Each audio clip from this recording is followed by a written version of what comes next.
Buenas tardes, buenos días, buenas noches, en la hora que se vayan a ver esta clase. eh, pues vamos a continuar con nuestra segunda clase de Morfo. Son cosas igual que ya saben, igual les voy a poner unos videitos para reforzar y para que no se les haga tan pesado. Vamos a empezar esta vez con algo de electro,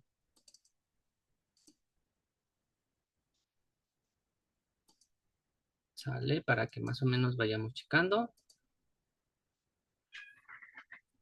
Entonces aquí tenemos pues prácticamente qué es electro. ¿Qué es? Pues es el registro gráfico de la actividad eléctrica del corazón.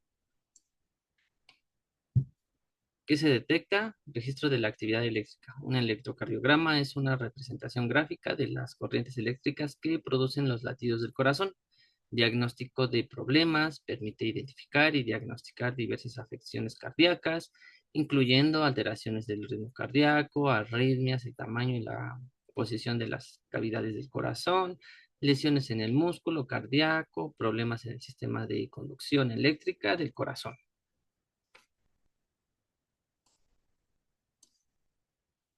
Perfecto, ok. Preparación para el examen. Asegurarse que su proveedor sepa acerca de todos los medicamentos que usted está tomando. Algunos medicamentos pueden interferir con los resultados del examen. No hacer ejercicio ni tomar agua fría inmediatamente antes de un electro, debido a que estas acciones pueden causar resultados falsos. Prácticamente pues se alteran, ¿no? Las derivaciones que tenemos, nombre del electrodo, pues B1, B2, B3, B4, B5, B6.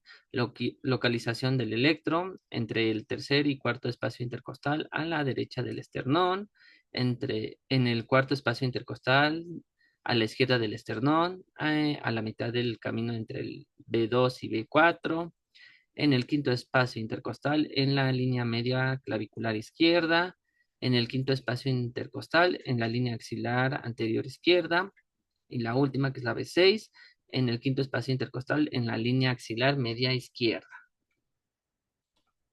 Y aquí tenemos nuestro esquemita, ¿no? Cómo van las derivaciones. La B1, B2, B3, B4, B5, B6. Ajá, prácticamente son estas, ¿no? A veces puede, puede ser falso el resultado, a lo mejor si no están bien conectados, a lo mejor si no están en la posición correcta. Entonces tenemos que checar todo eso para que nos dé bien la lectura. Los resultados normales del examen con frecuencia incluyen frecuencia cardíaca de 60 a 100 latidos por minuto, ritmo cardíaco constante y uniforme. El significado de los resultados anormales de un electro puede ser un signo de daño o cambio en el miocardio, cambio en la cantidad de electrolitos como el potasio y el calcio en la sangre, anomalía cardíaca congénita, agrandamiento del corazón, líquido o hinchazón en el saco alrededor del corazón, inflamación del corazón, miocarditis, un ataque cardíaco pasado o presente, riego sanguíneo insuficiente a las arterias del corazón. ¿Sale? Entonces pueden ser algunas afecciones que pueden ser causadas que el electro pues salga mal o sí, salga mal, no hay algún tipo de afección en el cuerpo. Descripción de las ondas. Si recuerdan, en el electro pues hay varias ondas y cada una pues tiene prácticamente un trazo.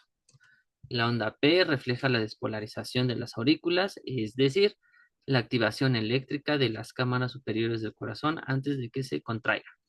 Complejo QRS, este complejo está compuesto por tres ondas. Onda Q indica la despolarización del tabique interventricular. Onda R representa la despolarización de la masa principal de los ventrículos, las cámaras inferiores del corazón. Onda S muestra la despolarización final de los ventrículos. Y aquí tenemos nuestro esquemita, ¿sale? Si se dan cuenta, tenemos la onda P, y luego tenemos el segmento PR, y luego tenemos el segmento o el complejo QRS, y tenemos el segmento ST, ajá, y luego hay un espacio, se puede decir que es como que cuando empieza otra vez el ciclo y otra vez onda P, onda QRS, onda T, ¿sale? Entonces, cada una de estas va a tener un determinado tiempo para pasar, ajá, y en caso de que esto se encuentre alterado, pues pueden pasar varias cosas, que estén totalmente juntas, que esté invertido el complejo QRS, que la onda o el segmento ST estén juntos o esté más elevado este, que estén juntos estos dos, la T y la P, y luego haga un espacio bastante prolongado y esté el complejo QRS. Puede haber muchas cosas, ¿no? Se supone que así debe de ser uno normal. Aquí está, ¿no? La frecuencia es la misma distancia entre R y R, entre 3 y 4 cuadros grandes. Se supone que en el electro pues sale con este papel milimétrico y si se dan cuenta tiene cuadritos chiquitos y cuadros grandes. ¿A qué me refiero con cuadro grande? Cuadro grande podría ser este, que está aquí, y ya cada uno de estos son los cuadros chiquitos que ahorita los menciona. Entonces se supone que entre R y R debe de haber la misma distancia, entre 3 y 4 cuadros. Aquí hay 4. Uno, 2, 3. Este se complementa donde empieza la primera R. ¿Sale? Entonces serían 4. Uno, 2, 3, 4. Si se dan cuenta, el pedacito que le hace falta aquí es el mismo que está aquí al principio. Entonces se complementa. ¿Sale? Si esto o onda o entre cada R y R está bastante separado, por ejemplo, que esté hasta acá, pues ya no es normal, porque tendría uno, 2, 3, 4, 5, 6 cuadros. O por ejemplo, que nada más tenga dos cuadros o un cuadro, ¿no? O sea, tampoco ya no está correcta la lectura. Ahí tenemos un problema. Y luego tenemos el método de los 300 que para sacar los latidos por minutos. ¿Cómo se hace para saber el latido por minuto? 300 entre el número de cuadritos grandes, por ejemplo. 300 entre 4, ¿sale? O 300 entre 3 y ya les va a salir el latido por minuto. En caso de que sea más grande o esté más retirado, pues 300 entre 1, 2, 3, 4, 5 entre 6 y ya les va a salir el latido por minuto. Ajá. Hay otra que es 1500 entre el número de cuadritos, pero pues sí es a lo mejor un poco más complicado. ¿Sale? Entre 18 que van a contar entre R y R, ¿cuántos cuadritos pequeños hay? Aquí hay 1, 2, 3, 4, 5, 6, 7, 8, 9, 10, 11, 12, 14, 15, 16, 17, 18. ¿Sale? Entre 1500 y ya le sale el latido por minuto. Va a depender cómo lo saquen o cómo el médico lo, lo calcule. Ay, perdón, perdón. Aquí tenemos el segmento QRS debe de durar menos de 0,12 segundos, lo que equivale a tres cuadritos pequeños. Aquí pues prácticamente es el ejemplo como debe de estar. Entonces aquí debe de haber entre uno a 3 cuadritos. Si ya está súper pegado, o sea que casi es una sola línea, pues está mal. Si está más retirado que esté hasta acá, igual está mal. El segmento PRS siempre debe de medir de 3 a 5 cuadritos pequeños, que es de 0,12 a 0,20 segundos. Aquí, ¿no? Uno, dos, ok, así, hay uno, dos, tres, y a lo mejor cuatro, ¿no? Que es este. Cuatro, cinco, sí. Uno, dos, tres, cuatro, cinco. Sale hasta donde está la R. A lo mejor puede ser más, a lo mejor puede ser menos, pero no puede pasar de estos cuadros. Y luego tenemos el segmento que no tiene estimado de duración, que está aquí.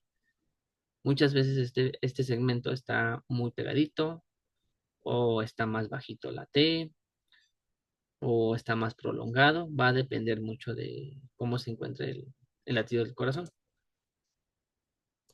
Tenemos bloqueos, se supone que así debe de estar un bloqueo normal de primer grado. Aquí, si se dan cuenta, está un poco separado la P del complejo QRS. Aquí está más separado. Se ve. En el segundo grado, aquí está bien la onda P y el complejo QRS, la onda T, separación, pero aquí ya se separa la onda P del complejo QRS, la onda T, aquí se junta ya la onda P y se separa bastante del complejo QRS, la onda T está normal y aquí ya está bastante junto la onda P, pero está muy separado, bastante separado. No hay un complejo QRS y luego otra vez hay una onda P y el complejo QRS normal como al principio.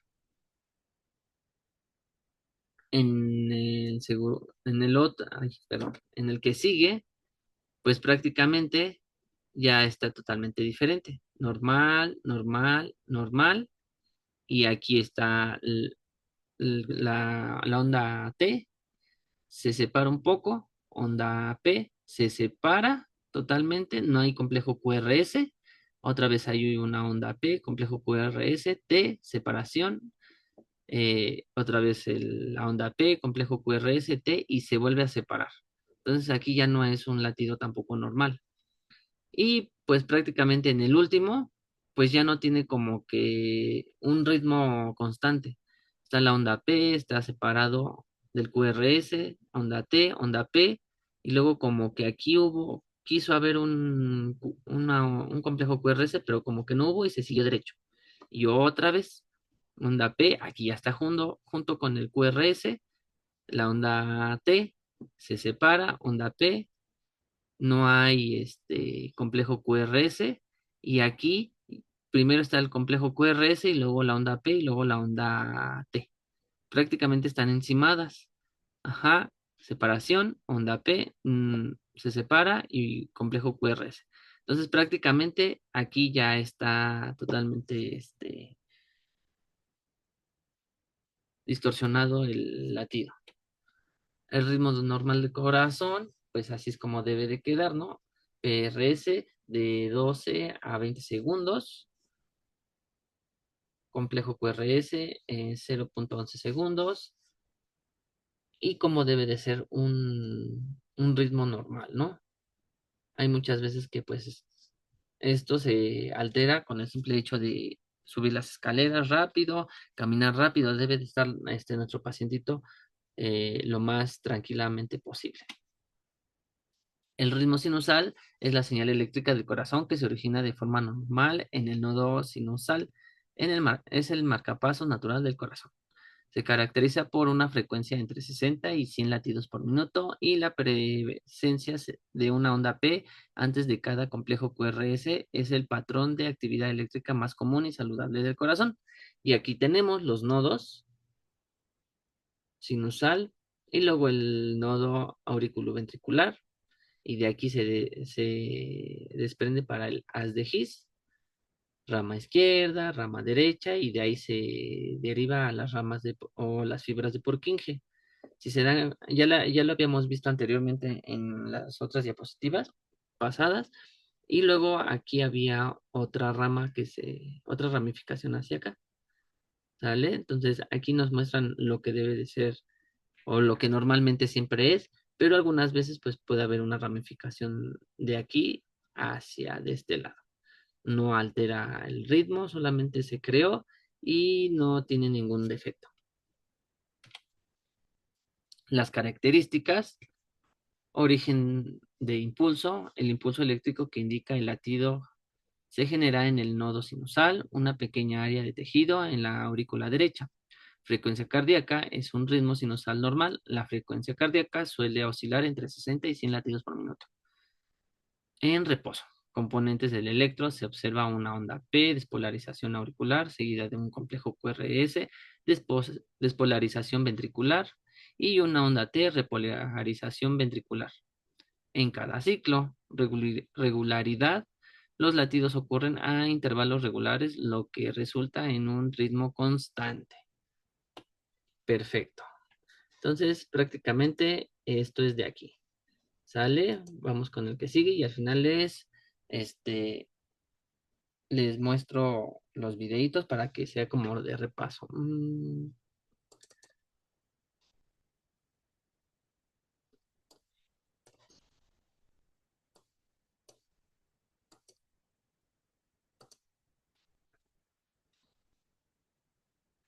Perfecto.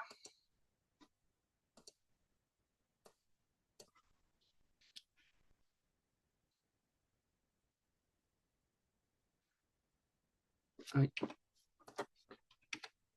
entonces tenemos el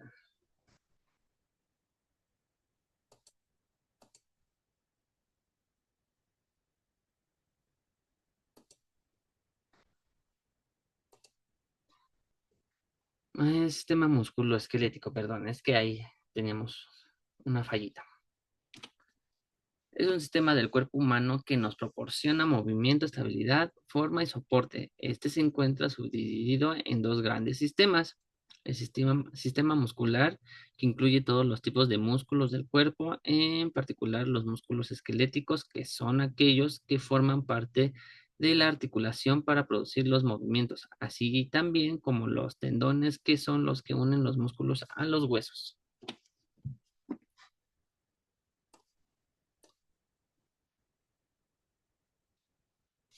El sistema muscular, una red compleja y vital de tejidos especializados, proporciona tanto la fuerza como la movilidad necesaria para las diversas funciones físicas del cuerpo humano. Compuesto por más de 600 músculos, este sistema es responsable de una multitud de actividades corporales, desde las más evidentes como el movimiento y la locomoción, hasta las más sutiles, a menudo inadvertidas, como el latido del corazón y la digestión de los alimentos.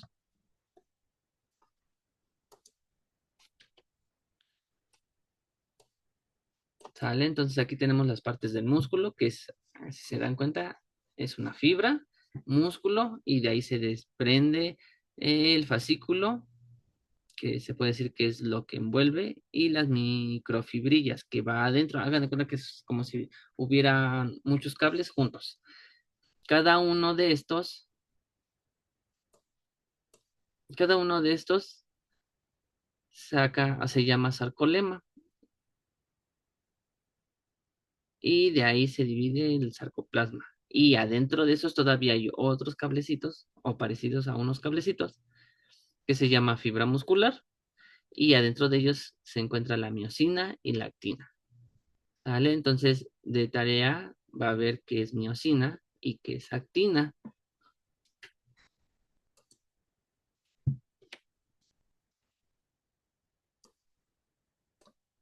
También tenemos lo que es la vena, túnica íntima y túnica media. Si se dan cuenta, tiene parte de músculo, el endotelio, membrana basal, lámina elástica interna, subendotelio, músculo liso, que prácticamente es lo que lo rodea, lámina elástica externa, que es esta, si se dan cuenta parece una red. Túnica adventicia, vasa vasorum y vasa vasorum, ¿sale? Se puede decir que es lo que recubre prácticamente a la vena, ¿no? Igual la arteria, perdón. La vena, lo único que cambia de la vena es que las venas tienen unas válvulas y la arteria no. La vena tiene las válvulas para evitar que se regrese la sangre. Los músculos son tejidos especializados compuestos por fibras que tienen la capacidad de contraerse en respuesta a estímulos, lo que permite la generación de fuerza y movimiento. Estos músculos se pueden clasificar en tres tipos: esquelético, liso y cardíaco. Cada tipo de músculo tiene un papel específico y único en el cuerpo, y sus funciones varían considerablemente. El músculo esquelético, el más comúnmente reconocido, se adhiere a los huesos por medio de los tendones y el responsable de todos los movimientos voluntarios del cuerpo. Cada vez que una persona camina, habla, escribe o realiza cualquier otro tipo de actividad física, está utilizando sus músculos esqueléticos. Estos músculos también contribuyen a a la postura y al equilibrio y ayudan a mantener la temperatura corporal, a generar calor durante la actividad física.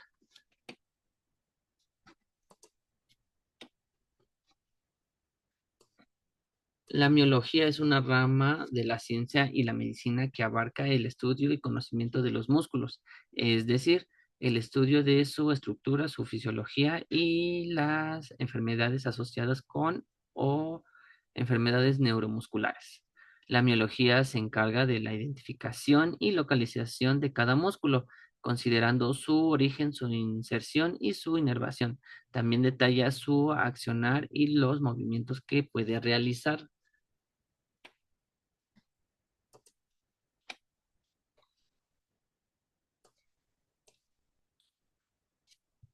Ay, disculpen, chicos, es que ahora como que no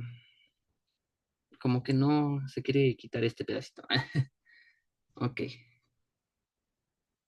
Estudia las propiedades funcionales de los músculos, que son diversas y nos hablan de la forma en la que actúa cada uno. A grandes rasgos podemos decir que experimentan un estiramiento y luego una contracción como resultado de algún estímulo nervioso. Para ello aprovechan las fibras contráctiles que los componentes que vamos a ver a continuación. Exaptabilidad es la mencionada de respuesta a los estímulos nerviosos o químicos. Para que esto tenga lugar, el músculo debe ser capaz, en primer lugar, de percibirlos para luego producir y propagar un movimiento. Contractibilidad, hacer uso de sus células, los músculos pueden llevar a cabo la contracción ante dichos estímulos. En este marco podemos distinguir diferentes tipos, que son la isotónica concéntrica, la isométrica y la isotónica excéntrica.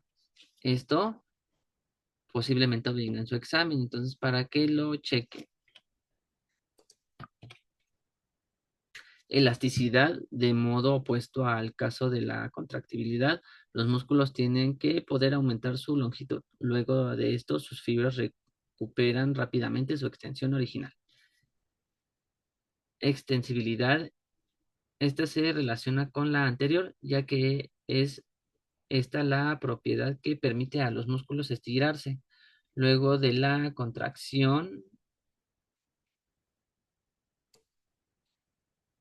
luego de la contracción, sus fibras se relajan y son capaces de estirarse hasta superar la extensión que exhibe.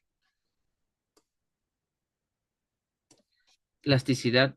Gracias a esta propiedad, los músculos pueden alterar su estructura de acuerdo con la acción que el cuerpo les exija realizar. Es así que pueden adaptarse a diferentes tipos de entrenamientos. Músculo esquelético, tejido muscular estriado voluntario, incluye los músculos esqueléticos del cuerpo que producen movimientos voluntarios. Músculo cardíaco, un miocardio, tejido muscular estriado involuntario, solo presente en la porción muscular del corazón y en el inicio de los grandes vasos. Y músculo liso, tejido muscular no estriado involuntario, comprende las túnicas musculares de los órganos internos. Esto sí viene en su examen, entonces esto sí estudienlo, chicos, por favor. Aquí tenemos pues nuestro esquemita, músculo liso, cómo se encuentra, digo cardíaco, perdón. Si se dan cuenta, parece que tiene como unos circulitos. Ajá, y está separado.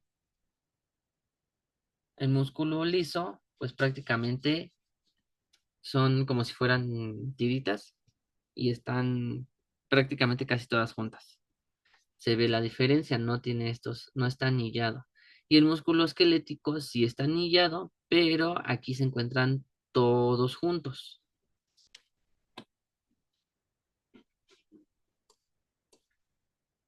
El músculo cardíaco, también llamado miocardio, es el músculo que recibe el corazón, recubre el corazón y posibilita los movimientos de este órgano, permitiendo el transporte de sangre y oxígeno a otros órganos y tejidos del organismo, lo que es vital para mantener el buen funcionamiento del cuerpo. Este músculo se clasifica como involuntario, pues su función es desempeñada independientemente del deseo de la persona. Asimismo, presenta estrías, por lo que también se denomina estriado cardíaco, y está constituido por células alargadas y ramificadas que se contraen de forma vigorosa y rítmica. Eso ayuda a que el corazón se pueda contraer o expandir dependiendo de lo que necesite.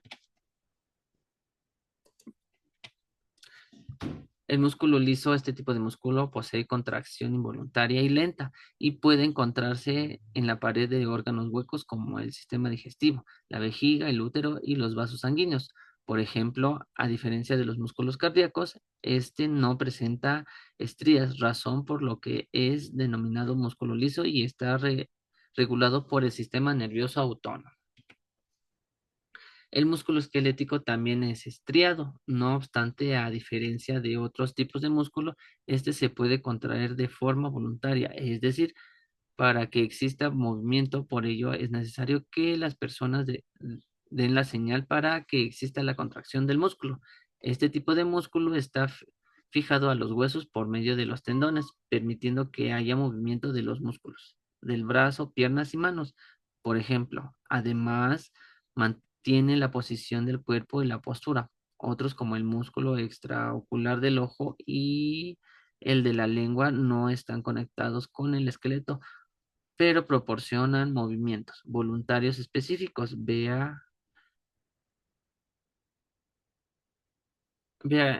Bueno, favorece al aumento de la masa muscular. Ajá. Entonces va a depender de dónde se encuentre. Hay algunos, como nos menciona, que no están fijados por decir al hueso, ¿no? Sino que prácticamente funcionan por los impulsos que nosotros le demos.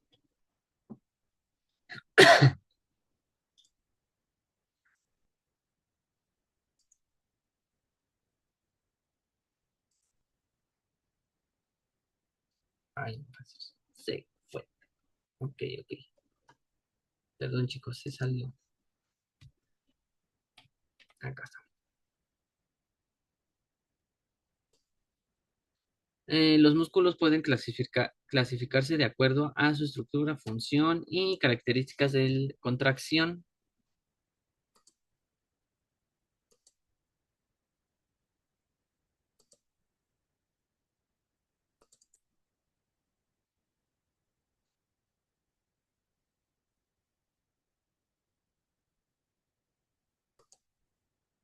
Ahí está. Disculpen, chicos, es que hoy como que, ya. A ver, esperemos que sí quede. Acá está. Ahora sí, disculpen, chicos. De acuerdo con sus características de contracción, los músculos se clasifican en voluntarios cuando su contracción es coordinada por el sistema nervioso, influenciada por el deseo de la persona. Involuntarios en los que la contracción y la relajación del músculo no depende de la voluntad y decisión del individuo, ocurriendo de forma regular como en el caso del músculo cardíaco y el músculo presente en el intestino, que ejercen los movimientos peristálticos. De acuerdo con su función, pueden clasificarse en agonistas que se contraen con el objeto de generar movimiento, sinergistas que se contraen en la misma dirección en los agonistas, ayudando a ejecutar el movimiento. Antagonistas que se oponen al movimiento deseado, es decir, mientras los músculos agonistas están generando el movimiento de contracción. Los antagonistas promueven la relajación y el estiramiento gradual del músculo, permitiendo que el movimiento sea realizado de forma coordinada. Asimismo, según las características estructurales, los músculos pueden clasificarse en liso, esquelético y cardíaco. Estos actúan directamente unidos con el sistema nervioso. con el objetivo de permitir que el movimiento ocurra de forma correcta y coordinada. Los músculos del hombro y las extremidades se dividen en cuatro grupos. Músculos que estabilizan lo estabilizan y posicionan la cintura escapular. Músculos que mueven el brazo, músculos que mueven el antebrazo y músculos que mueven las muñecas, las manos y los dedos. La cintura escapular o cintura del hombro está formada por los extremos laterales de la clavícula y la escápula, junto con el extremo proximal del húmero y los músculos que recubren estos tres huesos para estabilizar la articulación del hombro. La cintura crea una base desde la cual la cabeza del húmero en su articulación esférica con la cavidad glenoidea de la escápula pueden mover el brazo en múltiples direcciones. Aquí tenemos nuestro esquemita y cómo se encuentran los músculos. Prácticamente, si se dan cuenta, casi todos están pues ligados para que puedan tener una base y puedan mover la cintura escapular, el hombro, el brazo.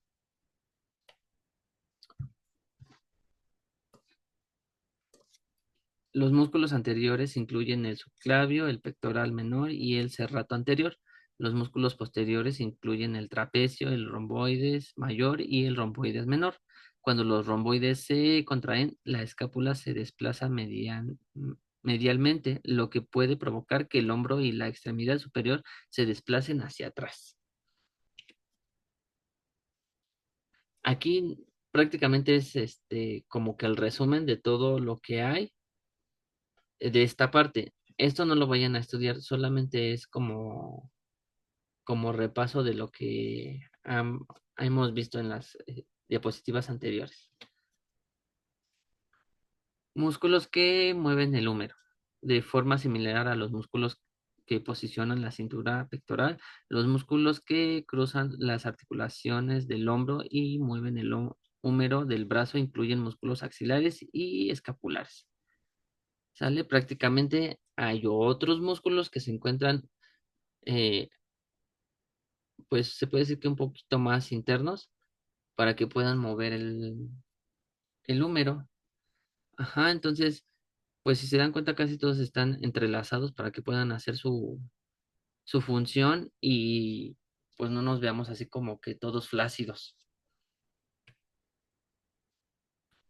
Musculatura de la cintura pélvica, glúteo mayor. El glúteo mayor es uno de los músculos más grandes del cuerpo. En los animales ayuda en la extensión de la pierna, por lo tanto es el más potente en cuanto al desplazamiento. Lo mismo ocurre en los humanos. Si falla el glúteo mayor, no tenemos impulso para hacer la extensión y avanzar. Los humanos hacemos la extensión en un recorrido pequeño por nuestra posición, pero necesitamos el glúteo mayor para poder subir escaleras. Entonces, la persona con un déficit funcional del glúteo tendrá problemas para subir las escaleras. Otra función del glúteo mayor es ayudar a volver, perdón, a la posición anatómica básica tras una flexión en cuerpo hacia adelante. En este caso, lo que sostiene la pelvis es la musculatura glútea. El glúteo mayor se origina en la zona posterior del coxal sacre, ligamento sacrotuberoso, sacroespinoso y va hacia la tuberosidad glútea.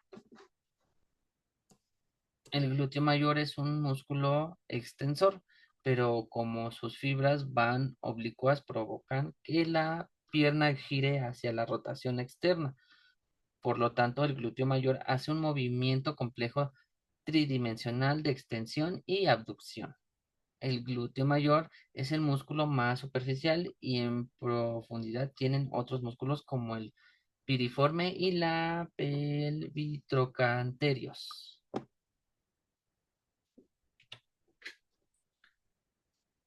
Piriforme tiene forma de pera, se origina en la cara anterior al sacro y se inserta en la fosa trocanteria. El piriforme delimita, perdón, un espacio de agujero ciático mayor, creando dos espacios topográficos. Espacio suprapiriforme, por donde pasan vasos, arterias y nervios glúteos superiores.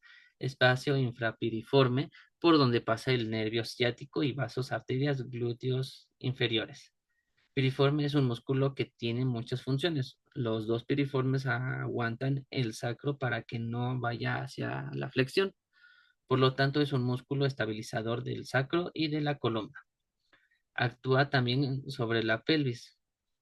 Con la cadera en posición neutra, el piriforme hará abducción y rotación externa. En cambio, con la flexión de la cadera de más de 60 grados, hará rotación interna. Una hipertrofia del piriforme puede provocar un atrapamiento del nervio ciático, dando clínica similar a una ciática, lo que llamamos síndrome del piriforme.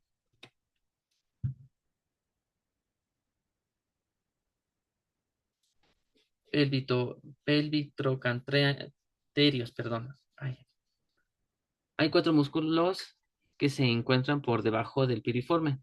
Tienen su origen en la pelvis y su inserción en la fosa trocanteria, excepto cuadrado femoral, que se inserta en la cresta intertrocanteria y es secuencia encontraremos glúteo superior, no, gémino superior, perdón, que se origina en la espina ciática, obturador interno, se origina en la membrana obturatriz por dentro de la pelvis y sale hacia afuera dividiendo los dos géminos. Gémino inferior se origina en el borde de la escotadura ciática menor. Cuadrado femoral va desde la tuberosidad isquiática hacia la cresta interocranteria. Glúteo medio o glúteo menor. El glúteo medio se origina en la cresta ilíaca y cara glútea del ilíaco y va al trocánter mayor. El glúteo menor está un poco más profundo y hacia adelante. Se origina en la cara glútea del ilíaco y va al trocánter mayor. Los glúteos medios y menor son los deltoides de la región de la pelvis. El glúteo menor realiza además los siguientes movimientos dependientes de sus fibras: rotación interna, fibras anteriores; abducción, fibras medias; extensión y rotación externa, fibras posteriores. En conjunto, el glúteo medio y el glúteo menor se tensan en un apoyo monopodal para que podamos mantenernos derechos y evitar la caída de la pelvis hacia el lado sin apoyo. Prueba de Trendelenburg. ¿Sale? Entonces, prácticamente esto nos ayuda a tener una estabilidad. Músculos anteriores. El iliopsoas está formado por psoas mayor y el músculo ilíaco que se fusionan. Psoas mayor se origina en la apófisis costales y la parte anterior de los cuerpos vertebrales lumbares. El ilíaco se origina en la fosa ilíaca.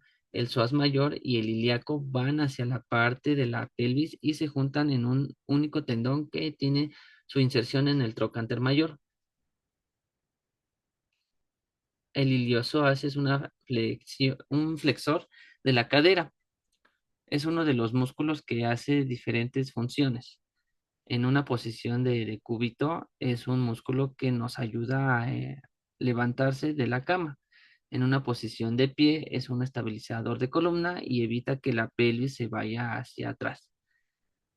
Si está acortado, puede generar un flexum de la cadera.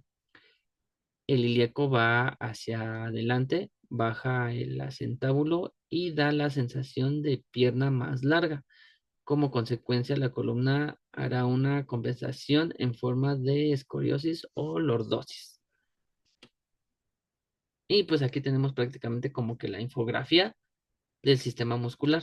¿Sale? Si se dan cuenta, aquí viene desde las partes del músculo, cómo la van desglosando, los tipos de músculo, los músculos que ya vimos, tanto en cintura escapular como eh,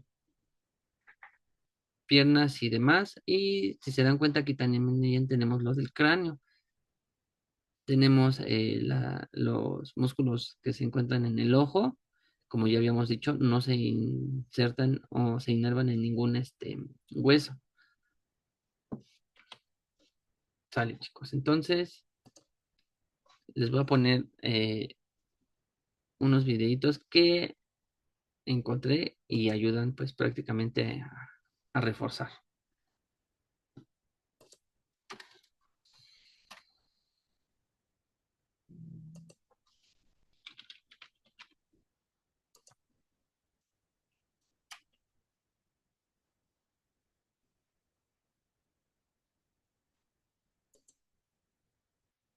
Mi trabajo es fácil porque uso KitKat. Así es como llevo el control de todas mis tareas. Empiezo vaciando todo lo que tengo que hacer en una vista de lista. Después, asigno una prioridad y una fecha de entrega para mantenerlas que podemos encontrar en un encaje. Convertiremos un tema que por naturaleza se conoce por ser complejo en algo completamente sencillo. Ahora, si bien, sin nada más que acotar, comencemos. Generalidades. De forma sencilla, el electrocardiograma corresponde a la representación en papel milimetrado de la actividad eléctrica del corazón. Esta actividad eléctrica es captada a partir de los electrodos, los cuales se colocan en la piel del tórax y las extremidades. Además, estos se encuentran conectados al electrocardiógrafo, siendo este el aparato que permite traducir esa actividad eléctrica para que pueda ser plasmada como el conjunto de líneas que observamos en el papel, las cuales representan las ondas, los segmentos y los intervalos que tanto te mencionan en tus clases de cardiología. Entonces, cuando nosotros observamos un electrocardiograma, podemos delimitar que éste se divide de forma estándar en 12 derivaciones.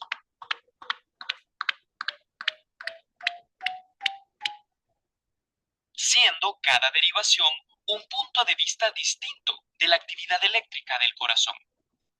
Imagina que el electrocardiograma corresponde a un álbum de fotos y que las 12 derivaciones representan 12 fotografías, pero ojo, 12 fotografías de un mismo modelo, donde cada una de las fotografías se tomó desde un ángulo y posición diferente.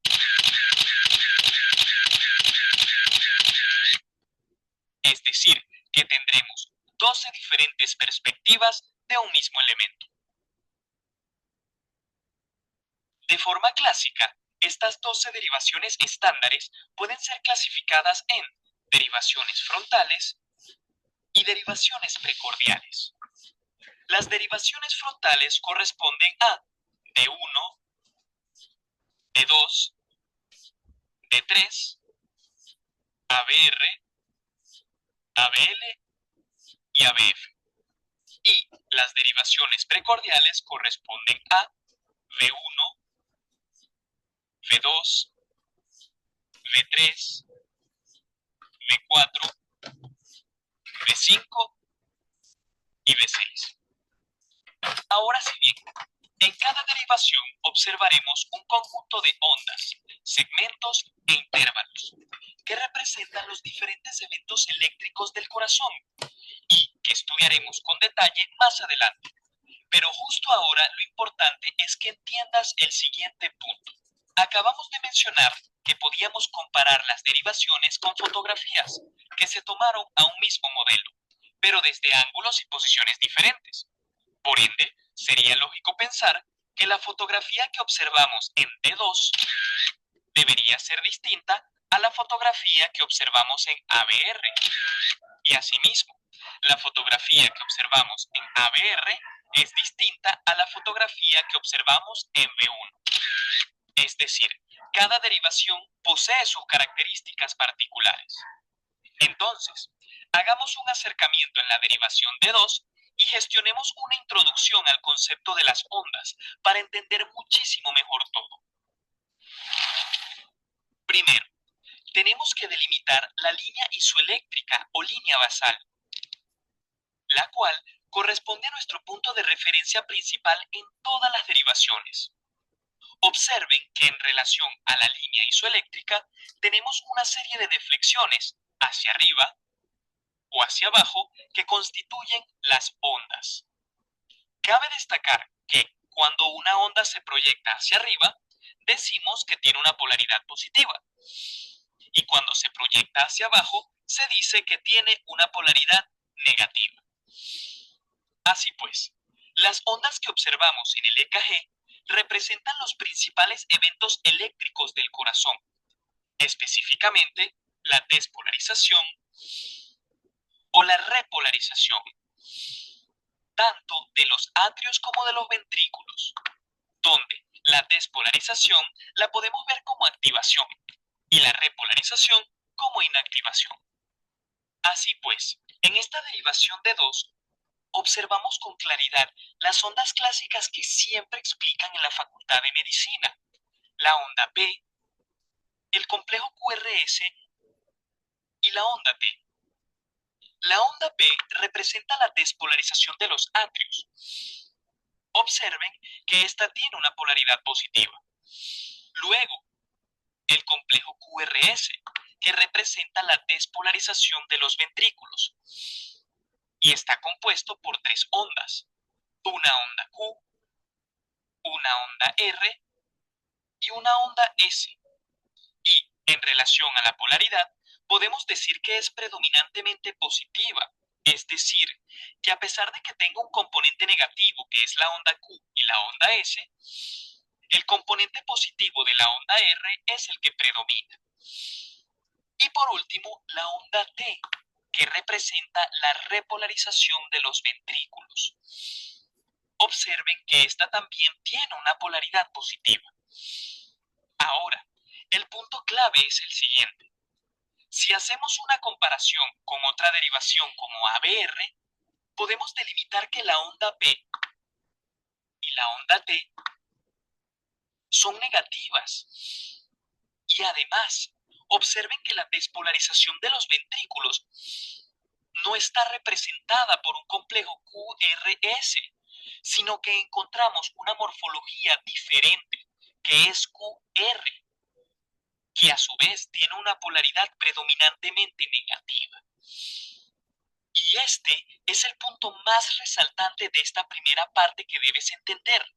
Este patrón de ondas negativas en ABR y el cambio de morfología del complejo QRS no indica ninguna patología, sino que al contrario, representa el patrón normal en esa derivación. Y esto es lo que habíamos mencionado anteriormente. Cada derivación posee sus características específicas, porque cada una representa un punto de vista distinto de la actividad eléctrica del corazón. Todos bebemos porque tenemos sed, para Disculpen sentirnos los bien o comerciales. simplemente porque es vital. Pero pocos se preguntan qué están bebiendo. Coloquemos el ejemplo de la onda P. Habíamos mencionado que la onda representaba la despolarización de los atrios. Ahora, observen, tanto D2 como ABR captan el mismo evento, pero como poseen posiciones diferentes, la morfología que expresan en el EKG también lo es. Entonces, una morfología puede ser normal en una derivación, pero en otra no. Y observemos otro ejemplo. Si nos dirigimos a la derivación B1, podemos delimitar una onda P con una porción positiva y una porción negativa, para lo cual se dice que es una onda P bifásica. Y observen, tenemos que nuevamente la despolarización ventricular no está representada como el típico complejo QRS que tanto nos mencionan en clases, sino que hay una morfología RS. Y por último, una onda T positiva. Ahora si bien, la idea de esta explicación introductoria no es que te aprendas las morfologías o patrones de ondas que acabamos de mencionar, ya que las explicaremos con más detalle adelante. El fin último de esta explicación consiste en entender dos puntos. Número 1. En el electrocardiograma encontramos 12 derivaciones, donde cada derivación corresponde a un punto de vista diferente de los eventos eléctricos del corazón. similar a un álbum fotográfico con 12 fotografías desde ángulos y posiciones distintas. Y, número 2, las ondas clásicas que encontramos en un EKG son la onda P, el complejo QRS y la onda T, pero la morfología y polaridad de estas ondas puede cambiar en otras derivaciones, ya que cada derivación posee sus características propias. Electrodos y vectores. Acabamos de aprender que las derivaciones pueden ser clasificadas en dos tipos, las derivaciones frontales y las derivaciones precordiales. Así pues, las derivaciones precordiales que observamos en el EKG surgen a partir de los electrodos que colocamos en la superficie del tórax, los cuales son 6 electrodos. Y las derivaciones frontales surgen a partir de los electrodos que colocamos en los 2 miembros superiores y en los 2 miembros inferiores del paciente. En esta clase no es necesario que nos adentremos en el funcionamiento eléctrico de los electrodos y sus polos, sino que, para esta introducción, lo importante es comprender que las derivaciones que observamos en el EKG surgen a partir de los electrodos que colocamos en la superficie del paciente y que estos electrodos funcionan como cámaras fotográficas que permiten captar la actividad eléctrica del corazón. Entonces, hasta ahora tenemos dos elementos principales. Tenemos a los electrodos como cámaras fotográficas y al electrocardiograma como álbum fotográfico. Ahora nos falta adentrarnos en nuestros modelos, que vendrían siendo los eventos eléctricos que ya hemos venido mencionando previamente, que son la despolarización y la repolarización, pero específicamente los vectores de despolarización o de repolarización. De forma sencilla y práctica, debemos entender que cada vez que una célula muscular cardíaca se despolariza o activa, se genera un vector de despolarización. Observen que dicho vector corresponde a una flecha con una cabeza y una cola, donde la cabeza es positiva y la cola negativa.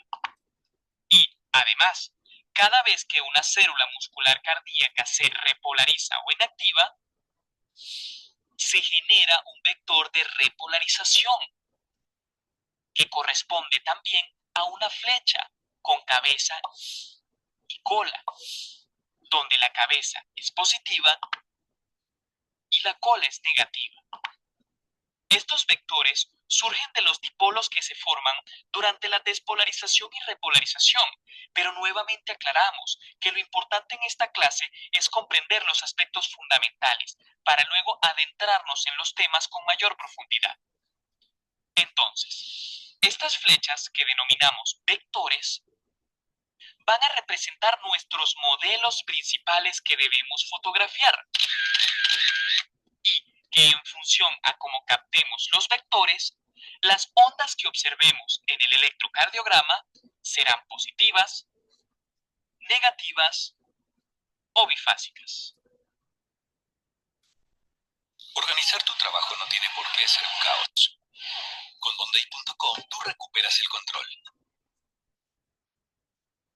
Observemos. Tenemos entonces nuestro electrodo que funciona como cámara fotográfica. De esta manera, cuando se capta la punta de un vector, la onda registrada en el electrocardiograma será positiva. Cuando se capta la cola de un vector, la onda registrada en el EKG será negativa. Y cuando se capta un vector perpendicularmente, la onda registrada será bifásica, es decir, con un componente positivo y un componente negativo.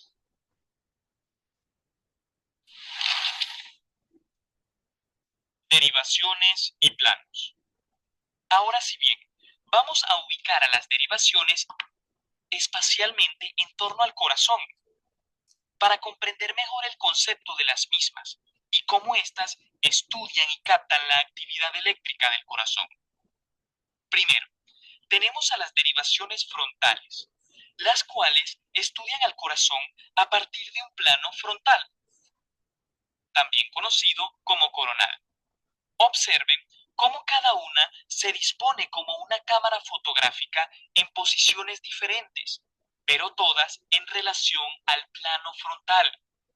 Tenemos así a la derivación ABL, que estudia el corazón desde una vista superior izquierda.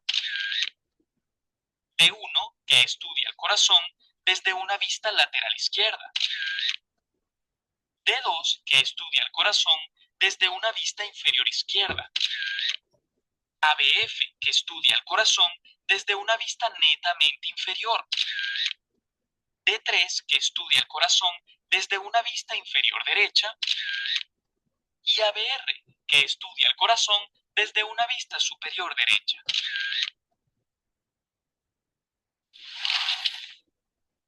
Y asimismo, si observamos a las derivaciones precordiales, delimitamos cómo ellas estudian al corazón desde un plano horizontal, desde B1 hasta B6.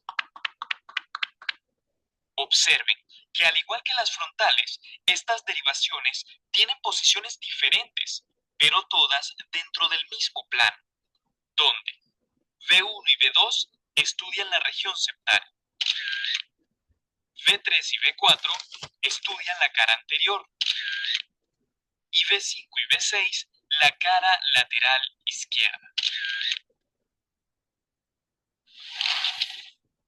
Entonces, si realizamos una fusión, podemos delimitar cómo acoplamos a los dos planos en una misma imagen, teniendo así al plano frontal con las derivaciones frontales y al plano horizontal con las derivaciones precordiales, cada una representada como una cámara fotográfica que registrará la actividad eléctrica del corazón desde una posición específica. Pero, a pesar de que cada derivación posea una posición determinada, podemos agrupar ciertas derivaciones en función a la región específica que estén observando.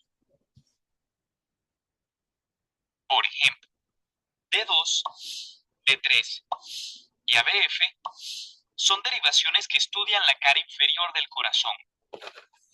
D1, ABL, B5 y B6 son 4 derivaciones que estudian la cara lateral izquierda, donde B1 y ABL estudian la cara lateral alta y B5 y B6 la cara lateral baja.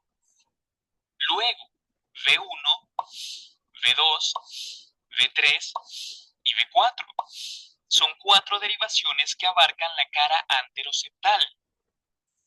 Y, por último, ABR, la cual es conocida como la derivación olvidada, y se le conoce como tal debido a que es ignorada en múltiples ocasiones en el análisis electrocardiográfico. Pero es muy importante aclarar que ABR es fundamental y anatómicamente observa 2 regiones anatómicas. Primero, la porción basal del septum interventricular y segundo, el tracto de salida del ventrículo derecho.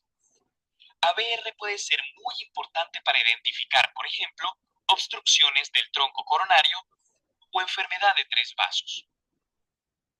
Pero observen además, existen otras derivaciones extras en el plano horizontal, las cuales utilizamos en momentos específicos.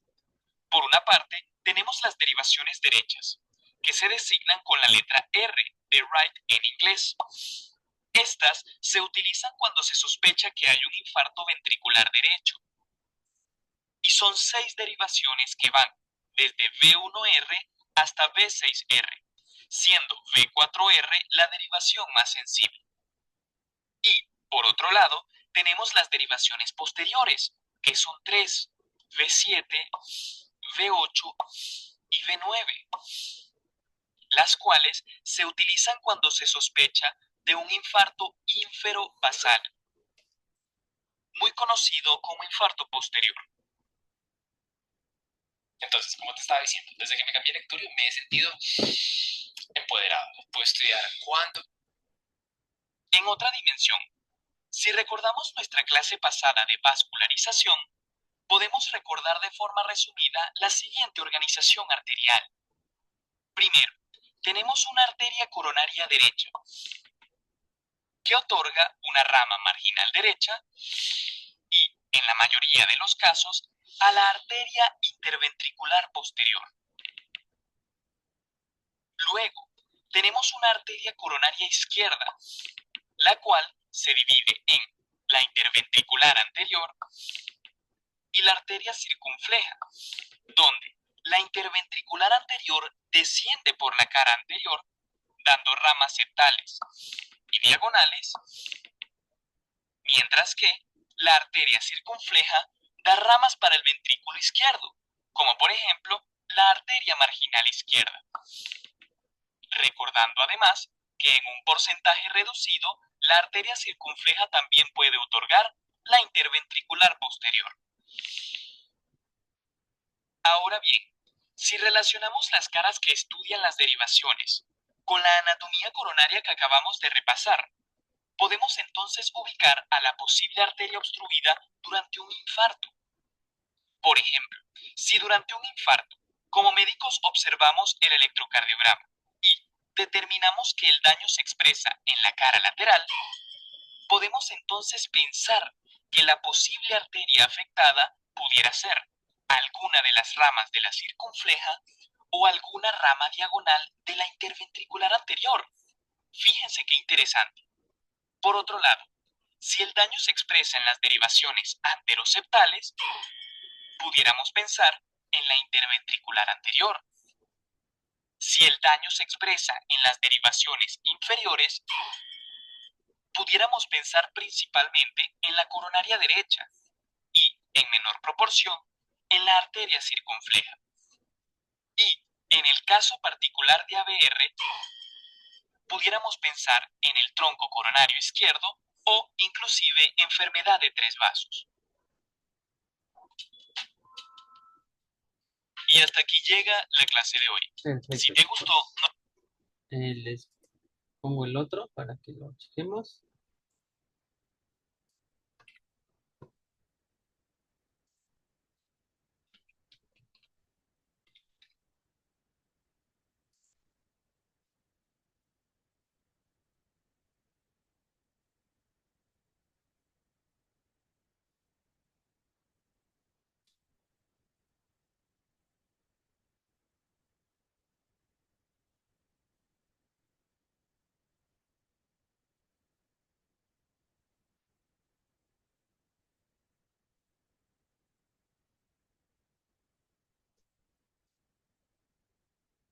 Oh, chicos, lo estoy buscando.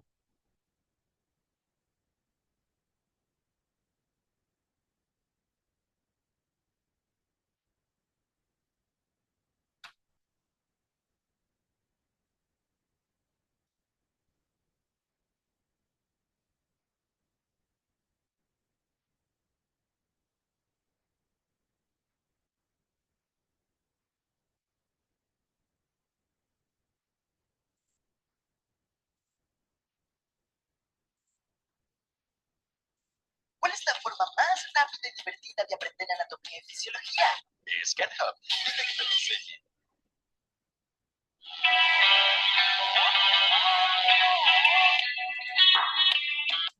Lo que es el músculo, cuál es su estructura y cuál es su disposición. Este es un video en que ustedes deben conocer de manera básica para el poder entender el estudio anatómico posterior. Muy bien, vamos a comenzar primero hablando o conceptualizando lo que es un músculo. ¿Qué es un músculo? Bueno, clásicamente usted busca el concepto de músculo y le va a decir que un músculo no es más que una estructura que tiene la capacidad de contraerse y con esa contracción generar un movimiento. Sin embargo, cuando ya usted se adentra en el estudio de los músculos, va a ver que generalmente este concepto se aplica a la mayoría de los músculos, pero no todos los músculos tienen la función de mover a alguna estructura. Hay unos músculos que pueden tener otras funciones, como de fijar o de evitar más bien que se muevan estructuras, pero no siempre ellos van a ser generadores de movimiento. Sin embargo, la gran mayoría sí entran dentro de este concepto. Usted ve la imagen y ve cómo estos músculos se están contrayendo, en este caso para poder lograr la masticación. Ahora, etimológicamente, ¿de dónde viene la palabra músculo? Es una palabra de origen latín. Está conformada por dos raíces, una primera raíz que es mus, que significa literalmente ratón, así como el mouse, mus.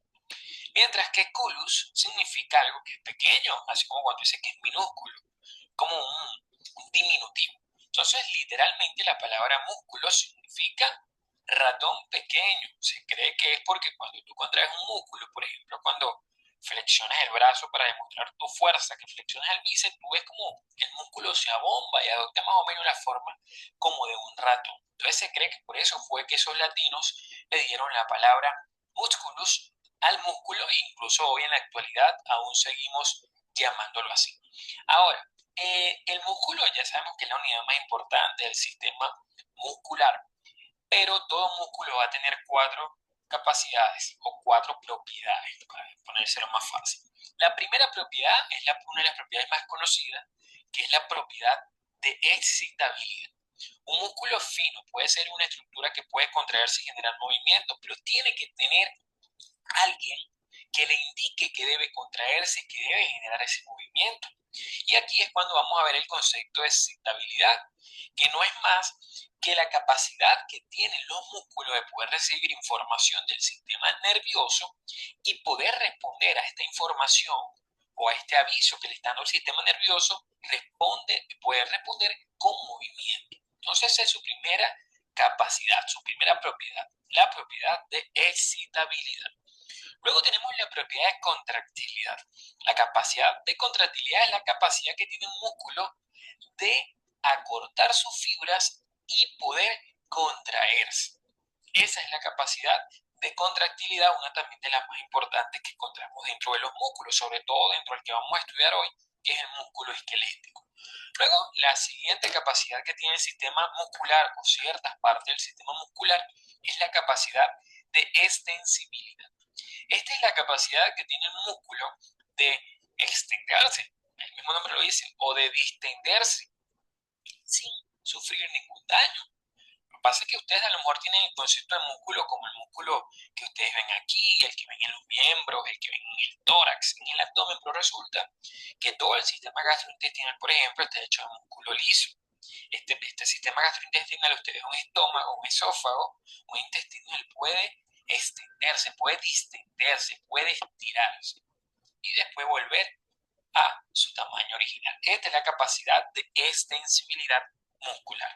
Luego tendríamos la capacidad de elasticidad.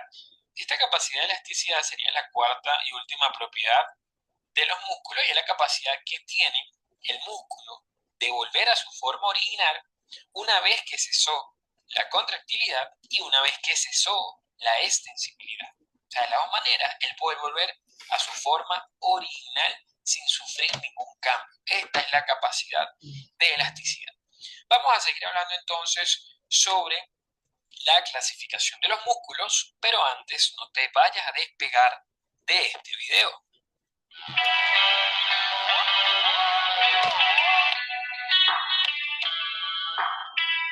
Te invito a suscribirte, aquí en la esquina inferior derecha dale clic.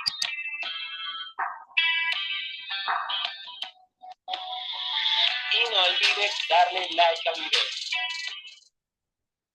Importante que se suscriban al canal, aquí abajo donde dice suscribirse, usted le puede dar clic y automáticamente queda suscrito al canal y puedes ver los más de 170 videos anatómicos que se encuentran en el mismo. Me puedes comentar aquí si hay algún video que no hayas visto que quieres que yo te haga, siempre y cuando sea un video dentro de los cánones anatómicos. Los músculos se clasifican en dos grandes grupos. Hablamos del músculo estriado y hablamos del músculo liso, cada uno con características morfológicas e histológicas particulares, pero como esto es anatomía, esto no es histología, aquí no vamos a tocar mucho esas características histológicas. histológica. Lo que sí tienen que saber es que el estriado es un color rojizo, es el que usted ve característicamente como un músculo cuando usted va a estudiar los miembros, cuando estudia el tórax, el abdomen, los músculos del cuello. Este músculo es así porque cuando lo ves al microscopio y sin verlo al microscopio tú le ves la forma de estrías que él tiene. El microscopio se notan aún más estas estrías. En cambio, el liso es el músculo característico del sistema gastrointestinal, es un músculo que tienen las arterias en sus paredes, que tienen el sistema linfático, que tienen las glándulas sudoríparas, los conductos que ustedes encuentran en el cuerpo. Y las fibras son más blancas, se ve que este músculo es más blanco, y además carece de las estriaciones que tiene el músculo estriado. Ahora, por su parte, el músculo estriado se va a subdividir en músculo esquelético y músculo cardíaco. El músculo esquelético va a ser nuestro, digamos, rey de la clase de hoy. Es el músculo que nosotros estudiamos en anatomía. ¿Por qué? Porque el músculo cardíaco no es tan estudiado porque simplemente tú cuando estudias el corazón, tú estudias en ese momento las partes del corazón, sabes que existe el miocardio y todo lo demás, pero hasta allí lo olvidas totalmente. Cuando tú estudias el sistema de músculo esquelético, ese es el que nosotros encontramos en las extremidades, encontramos en la pared torácica, en la pared abdominal, en el cuello, en la cara, en el cráneo, o sea, es el que predomina en el cuerpo. Cada uno tiene un nombre, una función distinta y por ende este es el que nosotros estudiamos y en este es que vamos a hacer énfasis en el video de hoy. El músculo cardíaco es único del corazón. ¿Qué diferencia un músculo esquelético a un músculo cardíaco? ¿Quién lo inerva? Así como lo oye, ¿quién lo inerva? El músculo esquelético es un músculo que nosotros podemos mover a voluntad. Y como podemos moverlo a voluntad, se dice que está inervado por el sistema nervioso periférico. Es el músculo que nosotros con el que caminamos, con el que movemos los brazos, es el músculo que nosotros podemos contraer a voluntad, incluso el de las expresiones faciales, el de mover el cuello, el de respirar, todos esos músculos son del músculo estriado esquelético. Los puedo mover a voluntad. El músculo estriado cardíaco, a pesar de que es un músculo estriado, es un músculo involuntario. Un músculo involuntario porque yo no puedo contraer el corazón a voluntad, sino que eso es inervado y movido y contraído por el sistema nervioso autónomo. Por su parte, el músculo liso, por ejemplo, que encontramos en las vías digestivas, es un músculo que está también bajo control involuntario. Nosotros no podemos decirle al estómago contraete, al intestino contraete, a un sistema tubular de alguna glándula que ayude a mover las secreciones, no podemos hacerlo, no podemos decirle al útero que se contraiga o no, porque el músculo liso también está inervado por el sistema nervioso autónomo. Ahora, el músculo liso tampoco lo estudiamos mucho en anatomía, simplemente sabemos que son las paredes de la víscera, pero yo cuando estoy estudiando el estómago yo estudio sus porciones, estudio su inervación, su irrigación, pero no nombro las paredes musculares porque eso es más estudio de la histología. Entonces, básicamente, lo que estudiamos en anatomía es al músculo estriado esquelético. Y hablando del músculo estriado esquelético, vamos a ver cuál es su ultraestructura. Vamos a ir de lo más simple, de lo más pequeño hasta lo más grande, hasta que el músculo esté compuesto. Fíjense ustedes aquí que todo comienza con la fibra muscular, es decir, con la célula muscular, que también es llamada miocito. Mio es músculo, usted en el prefijo mio es músculo, y cuando vean la palabra cito es célula. Entonces la célula muscular, el miocito, la fibra muscular o célula muscular. Estos miocitos, cada célula está envuelta por digamos, una membrana de tejido conectivo llamada endomisio, que aquí se la estoy poniendo como un poco rosado clara. Vean, cada célula muscular está envuelta por un endomisio. Ahora, usted agarra un grupo de varias células musculares, cada una con su endomisio, y le vuelve a pasar otra membrana y se conforma lo que es el fascículo muscular o también llamado por algunos autores haz muscular, haz así con Z. Entonces, ¿qué es un haz muscular? No es más que la unión de varias células musculares, cada una con su endomisio. Pero resulta que cada fascículo muscular, cada uno de ellos está envuelto por una membrana, vean ustedes, esto sería todo esto, esto sería un fascículo. Entonces, cada fascículo está envuelto a su vez por una membrana de tejido conectivo llamada perimisio, que sería todo esto que está envolviendo como el cable, para que lo entiendan más fácil. Luego, el conjunto de varios fascículos musculares o de varios haces musculares, como le quieran decir, está envuelto por otra membrana más afuera y es lo que me conforma el músculo. Entonces, el músculo no es más que la unión de varios fascículos musculares y los fascículos musculares no son más que la unión de varias células musculares. Pero fíjense ustedes que el músculo por fuera está envuelto por otra membrana y esa membrana es el famoso epimicio. Entonces, la que envuelve la célula muscular es el endomicio, la que envuelve el fascículo es el perimicio y el que envuelve el músculo completo es el epimicio, que sería la capa más externa del músculo. Por fuera de este epimicio es que podemos encontrar a la aponeurosis, para que no vayan a confundir el epimicio con la aponeurosis. Esta es una estructura fibrosa que está por fuera del músculo y que a veces usa el músculo para poder lograr sus inserciones. Yo creo que existe una vocación para cada persona. En la práctica, muy bien, seguimos con el músculo esquelético. Este es un músculo esquelético clásico, es decir, va de hueso. A ver que no siempre el músculo esquelético va de hueso a hueso. ¿Cuáles son las partes del músculo esquelético? Bueno, va a tener generalmente un origen. El origen es lo que nosotros generalmente llamamos cabeza muscular.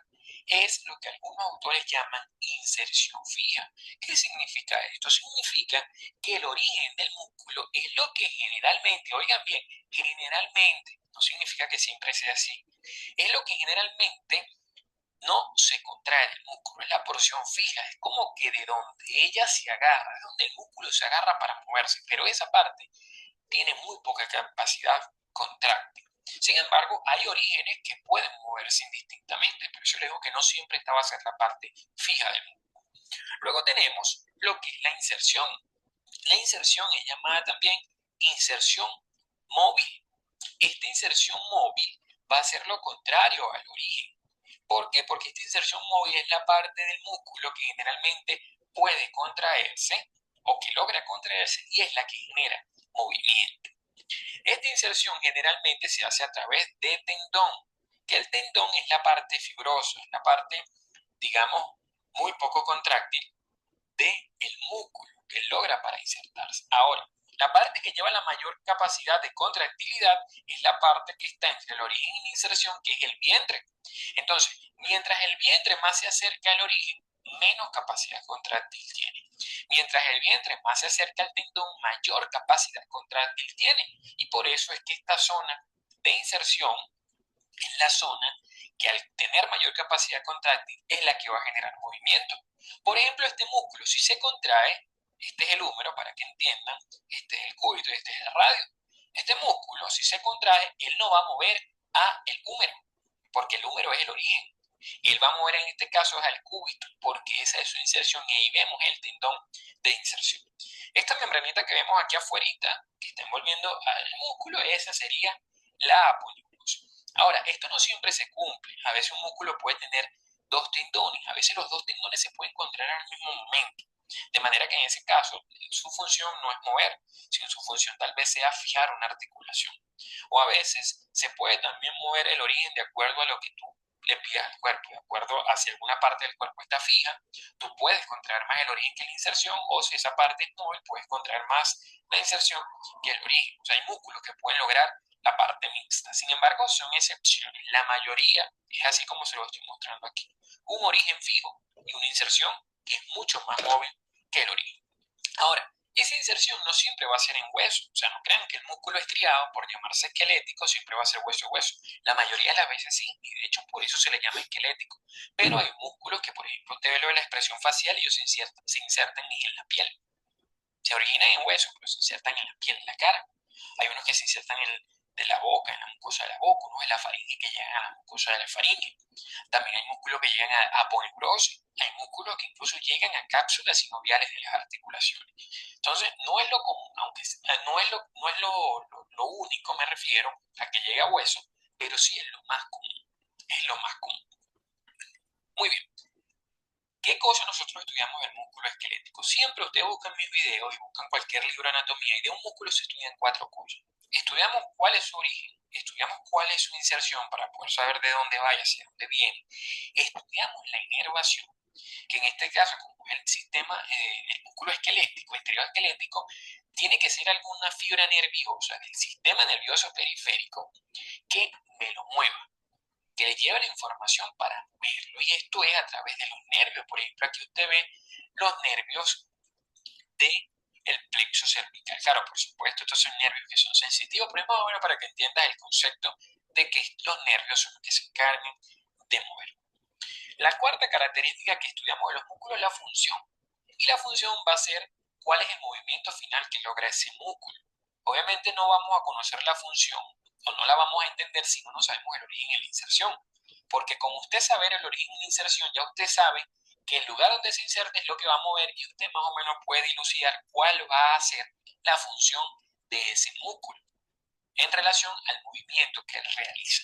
Aquí ponemos el ejemplo del bíceps braquial. El origen es aquí a nivel del hombro. Su inserción es en el antebrazo. Vean bien, inserción en el antebrazo significa que él al contraerse, él no va a mover el hombro. En este caso, él mueve al antebrazo. Entonces su función usted busca y es flexión del antebrazo. Lo contrario al músculo que está atrás, vean cómo agarra el antebrazo es desde atrás. Este es el tríceps braquial. Se origina en el hombro y se inserta también en el antebrazo, pero como agarra el antebrazo de atrás, cuando él se contraiga, él va a alar el antebrazo hacia atrás. Y esto es el movimiento de extensión del antebrazo. Entonces el bíceps es flexor y el tríceps es extensor del antebrazo. Esta es la cuarta característica que tenemos que estudiarnos en todo músculo esquelético. Origen, inserción, inervación y función. ¿Qué formas podemos encontrar en los músculos? Son variadas. Pueden ser fusiformes, así que una forma característica de ratón, como por ejemplo el músculo braquial anterior. Hay fusiformes de dos cabezas, como por ejemplo el bíceps braquial. Hay músculos que pueden tener dos vientres unidos con un tendón intermedio, como es el caso del digástrico, que encontramos en la mandíbula. Hay unos que son fibras bastante planas, ¿sí?, de múltiples cabezas, como el músculo oblicuo mayor, que es el mismo músculo oblicuo externo. Uno que tiene muchos vientres sería el músculo de tipo poligástrico, como el recto anterior del abdomen. Hay músculos semipenniformes, también llamados unipenniformes, en la que hay un tendón central y de allí se desprenden las fibras musculares, como el músculo tibial posterior. Otros son bipenniformes, donde está el mismo tendón central y hay fibras musculares de ambos lados, como el músculo recto anterior femoral o recto anterior del. Gestionar tus clientes y tus ventas es fácil cuando estás empezando, pero a medida que tu negocio crece y tu equipo también, la situación puede resultar desafiante y empiezas a perder clientes y cada vez es más difícil. Ahora, ¿qué nomenclatura va a tener el sistema esquelético? Bueno, la nomenclatura es fácil hoy en día gracias a la terminología anatómica actual, ya que los músculos te tienen que decir más o menos alguna característica que te ayude a identificar. La nomenclatura es muy variada. Mira, a veces lo clasifican de acuerdo a su morfología y tú ves que hay músculos que, por ejemplo, el trapecio, el romboide, tú lo ves, él tiene una forma de rombo y por eso lo llaman romboides, con forma de rombo. ¿Sí? Entonces, a veces simplemente el nombre del músculo te indica una característica morfológica, física. A veces el nombre del músculo te dice el origen y la inserción. Por ejemplo, usted ve el esternocleidomastoideo y fíjense, te dice esternocleido, ya te está diciendo que el origen es el esternón y la clavícula. Y mastoideo porque llega a la apófisis mastoides del temporal. Entonces a veces simplemente él te ayuda, o sea, se te hace más fácil el estudio, la anatomía cada vez se hace el estudio más fácil porque los nombres no pueden ser nombres extraños ni locos, simplemente son nombres que te indiquen o que te hagan más fácil aprenderte el músculo. A veces los músculos tienen nombre de localización, por ejemplo el músculo cubital anterior, usted se acuerda del hueso cúbito, entonces usted dice, bueno, ese es un músculo que está anterior al cúbito, el mismo nombre te dice la localización. Algunos te dicen de acuerdo al número de vientres, por ejemplo, usted ve el bíceps braquial, ya tú sabes que ese es un músculo que ya te indicó la localización, que es el brazo, o sea, braquial, y que además es un músculo que tiene dos cabezas. Hay nombres que son mezclados, o que tiene dos vientres, bíceps. Otros te dicen la acción. Por ejemplo, usted busca el músculo elevador de la escápula y ya tú sabes que ese es un músculo que lleva la escápula hacia arriba, esa es su función, elevar a la escápula. Otro que es el extensor común de los dedos, ya te está diciendo que su función es extender los dedos. Este además te dice la localización que es en los dedos. O sea, a veces se mezclan distintas, digamos, clasificaciones dentro de los nombres de los músculos, pero ya son nombres que están puestos desde hace muchísimos años y ya no podemos cambiarlos. Este fue entonces todo el video del sistema muscular. No olvides suscribirte al canal. Perfecto, chicos. Entonces, prácticamente esos son los videos.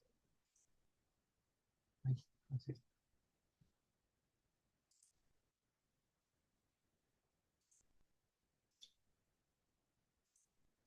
sale. Y yo creo que les voy a empezar a poner eh, el otro para que lo chequemos.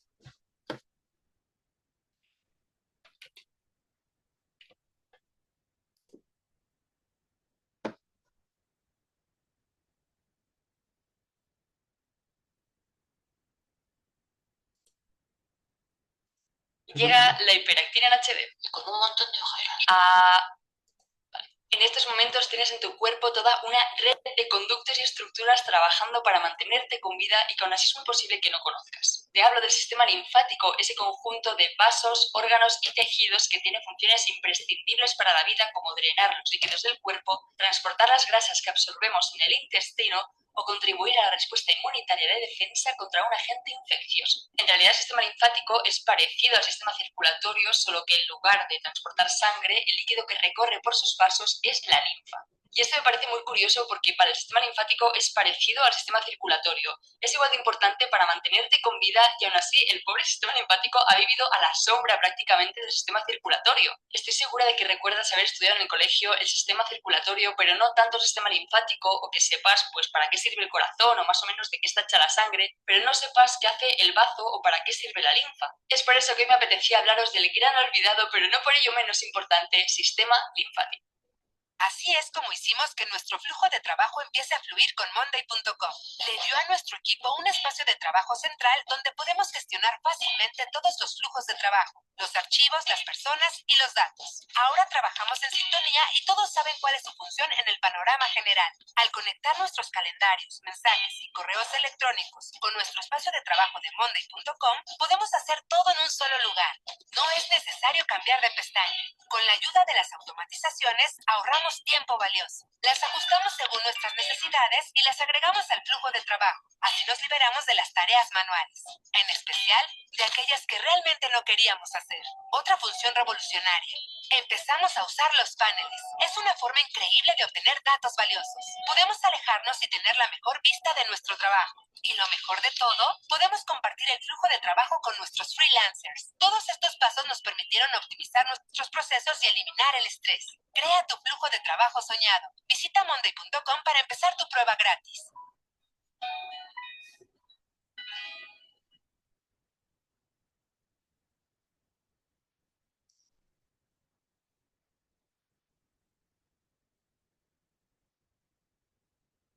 You, just you, building your app on Base 44. Describe it.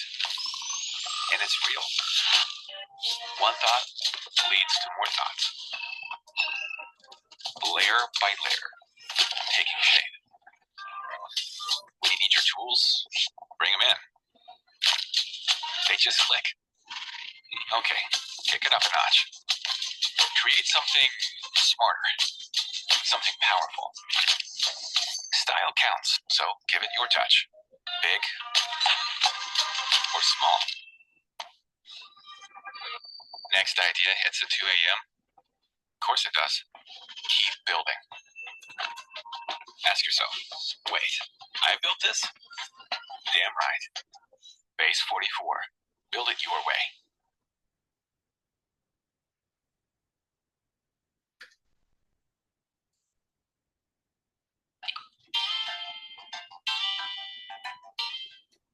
Es raro imaginar que tienes como todos esos vasos transportando linfa por tu cuerpo ahora mismo y tú sin saberlo, pero vamos a ver igualmente cómo se distribuye el sistema linfático para hacerlos un poco a la idea. Para empezar están los vasos linfáticos que recorren los distintos tejidos de tu cuerpo transportando un líquido llamado linfa, de forma similar a los vasos sanguíneos transportando la sangre. A medio camino de esos vasos linfáticos nos encontramos con varias estructuras de forma ovalada llamadas ganglios linfáticos. Se estima que tenemos aproximadamente unos 450 ganglios linfáticos distribuidos por el cuerpo, aunque lo hacen predominantemente en zonas como las axilas, las ingles, el abdomen o el cuello. De hecho, un experimento que podéis hacer vosotros en casa es palparos el cuello y seguramente notaréis como una especie de bultitos que vendrían a ser los ganglios linfáticos.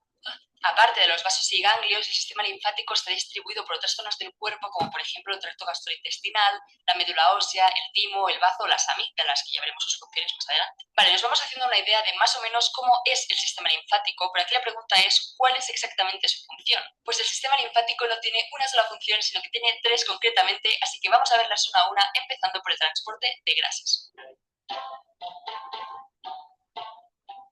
Cuando comemos un alimento, este se va descomponiendo en partes cada vez más pequeñas que son absorbidas en el tracto gastrointestinal para pasar hacia la sangre. ¿Por qué pasan estos nutrientes a la sangre? Pues porque así se distribuyen por las células del cuerpo que utilizarán esos nutrientes para obtener energía o para almacenarla, como hacemos por ejemplo con las grasas. Pues el sistema linfático ayuda al intestino a transportar las grasas que provienen de los alimentos que comemos hacia la sangre. Es decir, hace de transportista al coger esas grasas que han absorbido las células del intestino y las llevan a través de los vasos linfáticos hasta la sangre. ¿Y usted qué transporta? Espere y se lo diré. Una carga de lípidos procedente del intestino, entrega a través de la vía linfática. Y es que, como veremos más adelante, el sistema linfático y el sistema cardiovascular están estrechamente relacionados. Tanto es así que hay gente que los considera como un solo sistema interconectado. Y esto me lleva a contaros la siguiente función en la que el sistema linfático arregla el fregado ocasionado por los vasos sanguíneos. Hablemos del drenaje de líquidos.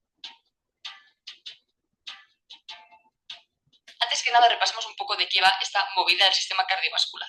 Este está formado básicamente por el corazón y por una serie de vasos que transportan la sangre por los tejidos del cuerpo. La sangre, entre otras cosas, reparte oxígeno y nutrientes a las distintas células de nuestro cuerpo para que éstas puedan vivir. Pues este sistema circulatorio está organizado de forma que tenemos el corazón que bombea la sangre, las arterias que llevan la sangre del corazón al resto del cuerpo y las venas que llevan esa sangre de vuelta de los tejidos al corazón. Si tuviéramos que seguir el recorrido que hace la sangre por el cuerpo, podríamos decir que el corazón, al contraerse, bombea la sangre que sale a través de las arterias que recorren el cuerpo y se van haciendo cada vez más y más estrechas hasta dar lugar a los capilares. Los capilares son los vasos sanguíneos más estrechos y más pequeños que tenemos, más que nada porque son los que están en contacto directo con las células a las que suministran oxígeno y nutrientes. Los capilares sueltan ese oxígeno que las células necesitan y recogen el dióxido de carbono que les sobra, que será llevado de vuelta al corazón gracias a las venas. A ver, no quería complicar esto mucho, pero luego tienes que imaginarte que esta sangre del corazón va a los pulmones, donde se realiza ese intercambio de oxígeno y dióxido de carbono, de forma que cuando tú inspiras la sangre se llena de oxígeno que se repartirá por los tejidos y cuando tú expiras se expulsa ese dióxido de carbono que les sobra. Pero sí en otro vídeo que además es bastante interesante. En fin, todo esto suena muy bonito, la naturaleza es maravillosa, bla bla bla, pero tenemos un problema. Por cómo está diseñado nuestro cuerpo y por cuestiones físicas de presiones en las que no vamos a entrar, digamos que de forma inevitable a los capilares siempre se les escapa algo de líquido hacia afuera. Ese líquido que sale de los capilares hacia afuera no es la sangre tal cual, sino que es lo que llamamos el plasma. Esa fracción líquida de la sangre que está compuesta pues básicamente por agua, pero también por proteínas y otras moléculas. Al salir de los capilares, ese líquido o plasma se queda ahí en lo que llamamos el espacio intersticial, que es otro concepto interesante. El espacio intersticial es básicamente ese espacio que hay entre célula y célula y que está lleno de líquido. Es decir, nuestro cuerpo no es un conjunto de células ahí pegadas las unas con las otras, sino que gran parte de nuestro organismo es espacio hueco relleno de líquido.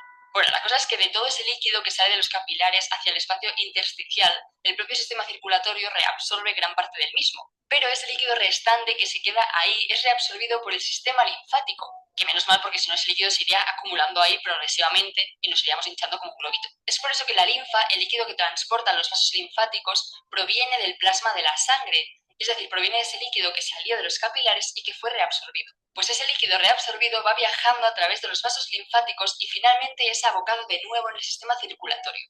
¿Y cómo se hace esto? Pues digamos que de forma parecida al sistema circulatorio, los capilares linfáticos más pequeños van fusionándose en vasos linfáticos cada vez más grandes hasta dar lugar a los dos vasos linfáticos principales del cuerpo, que son el conducto torácico y el conducto linfático derecho. Concretamente, el conducto linfático derecho recoge el líquido de la parte derecha del cuerpo y el conducto torácico recoge el líquido de la parte izquierda y también de la parte inferior, o sea, extremidades y abdomen. Pues estos dos grandes vasos linfáticos son los que están conectados con el sistema circulatorio. Es a través de este punto de unión entre sistema linfático y sistema cardiovascular que el líquido es retornado a la sangre. Y hay una pregunta que no sé si os habéis hecho, pero es muy curiosa y es ¿cómo consigue el sistema linfático llevar, digamos, ese líquido de abajo hacia arriba? O sea, ¿cómo consiguen los vasos vencer la gravedad? Pues para asegurarse de que ese líquido fluya hacia arriba pero no pueda retroceder, los vasos linfáticos tienen en su interior unas válvulas que impiden el retroceso de ese líquido.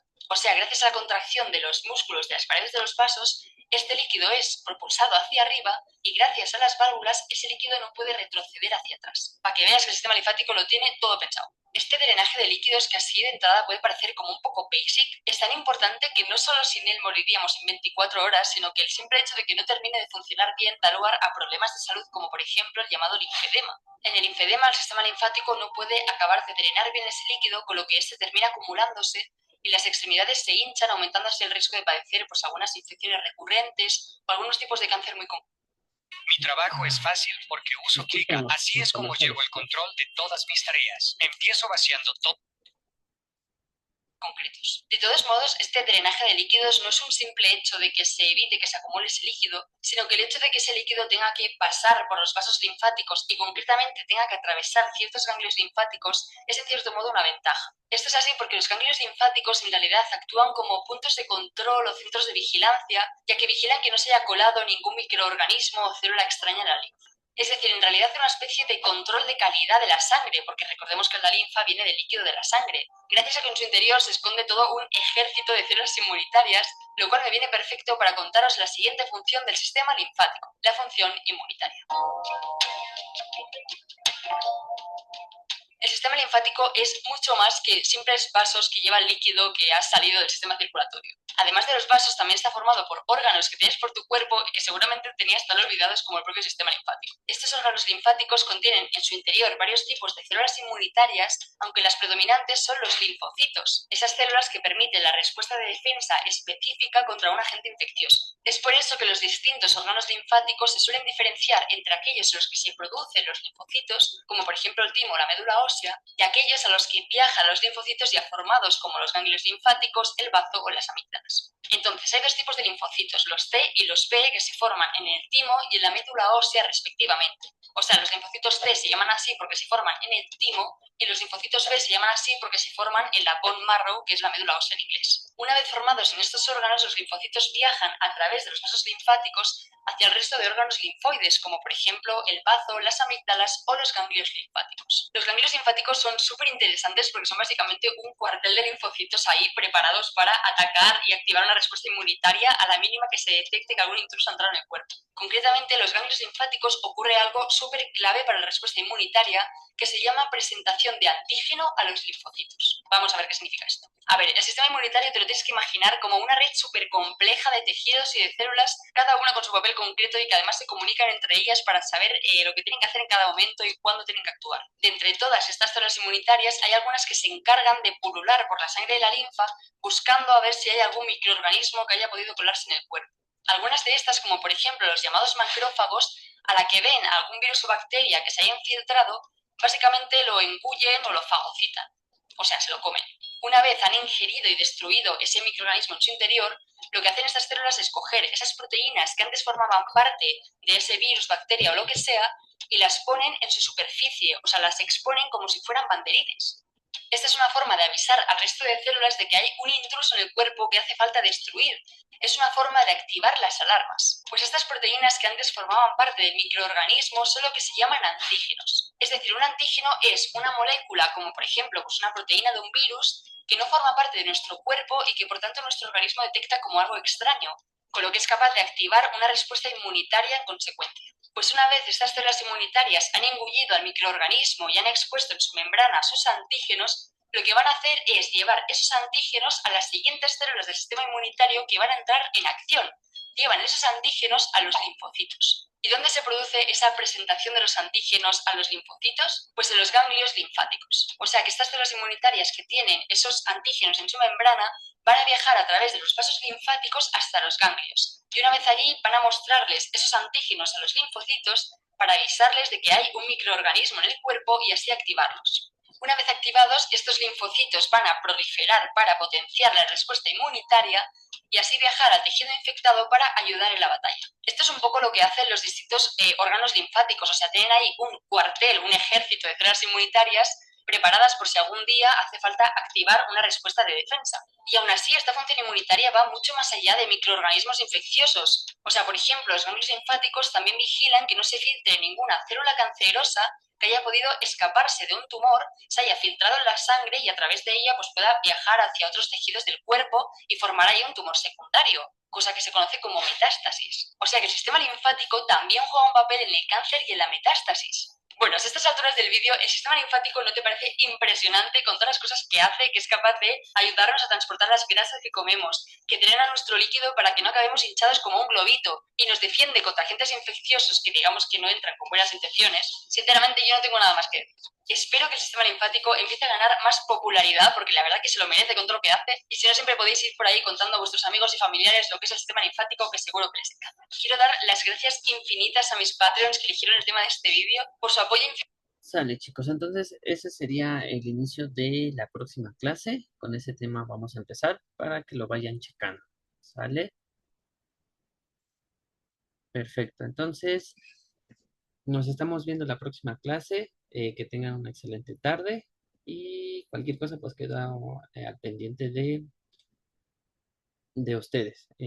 Tareas y demás, pues yo se las mando por el WhatsApp, por el grupo que tenemos. Y igual aclaraciones o dudas que tengan, pues ya saben, ¿no? Nos estamos viendo. Excelente tarde. Nos vemos o noche o día.